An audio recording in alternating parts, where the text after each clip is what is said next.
The Woman in White, Part 1, The Road by the River. It was a stretch of road most people avoided after dark. It ran along the river, winding through leafless trees and mist-choked fields, and ended near the ruins of an old chapel where the water flowed deep and silent. Locals called it Widow's Hollow, though few remembered why. Children were warned not to stray too far from town, and even the bravest teenagers told stories of headlights, catching glimpses of her, pale as bone, still as death, the woman in white. Elias Crow didn't believe in ghosts. He believed in hard work, the taste of whiskey, and the silence of being alone. After losing his wife and later his infant daughter to the fever, he'd retreated to the edges of town, living in a small, crumbling farmhouse that overlooked the river. It was quiet there, and that was what he needed. Or so he told himself. On a late autumn evening, Elias left town later than usual. He'd helped Old Man Temple mend a broken fence and stayed for stew and stories. The sky had turned purple with dusk when he climbed into his truck and headed home. The shortcut was through Widow's Hollow, and though others whispered about it, he'd driven that road 100 times. But this night was different. The mist rose thicker than he'd ever seen, heavy like wool, pressing against the windshield. The trees stood like sentinels, limbs creaking as if whispering secrets. His headlights barely pierced 10 feet ahead, and he slowed to a crawl. Then he saw her. She was standing just off the shoulder of the road, by the bend near the ruined chapel. A woman, dressed in white. Her long hair was black and wet, clinging to her face. She looked lost, maybe even injured, barefoot and trembling. Elias slammed the brakes. The tires skidded slightly in the gravel. He leaned out the window, heart racing. "Ma'am, are you all right?" She didn't move.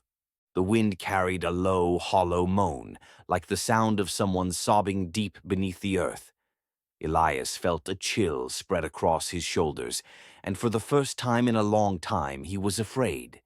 He turned off the engine and stepped out, his boots crunching on dead leaves. "Do you need help?" he asked, louder this time. Still, she didn't move. Only the mist did, coiling around her, swirling in patterns like smoke. Elias took a cautious step forward. "I can call someone for you," he said, reaching for his phone. But there was no signal. He glanced down, frowning, and when he looked up again, she was gone. He froze. The mist had swallowed the space where she'd been standing. Only the tall grass moved gently, as though it had been recently disturbed. Heart pounding, Elias backed toward his truck. He opened the door and slid in, locking it behind him. "You're just tired," he muttered. "Too much stew, too many ghost stories." He started the engine, but in the reflection of his rearview mirror, just for a moment, he saw her again, sitting silently in the truck bed, staring at him. Elias turned around, but the bed was empty. He drove the rest of the way home with shaking hands.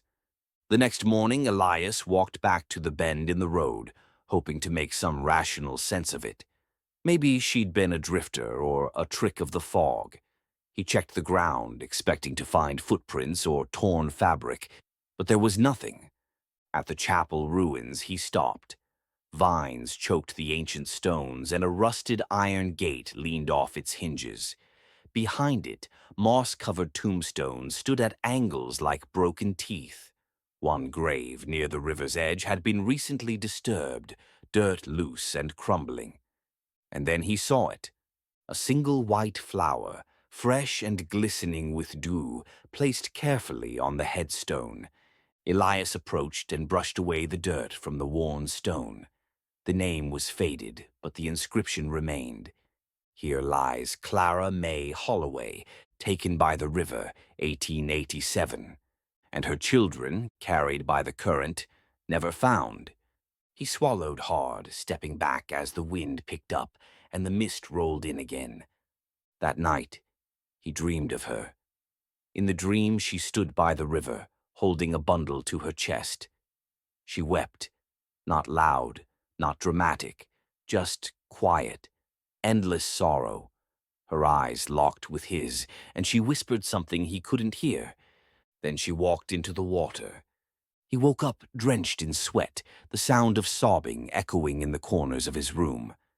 Elias began to ask around town.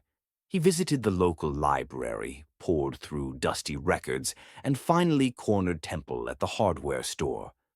"You've seen her, haven't you?" the old man asked, voice low. "The white lady." Elias said nothing. Temple leaned closer. "She was a widow, lost her kids in the river during a flood. Folks say she searched for them every night until the cold took her too. Now she's still looking." "Why me?" Elias asked. "Why now?" Temple sighed. "She shows herself to those who know loss, those who carry grief like she does." Elias said nothing. That night he returned to the bend.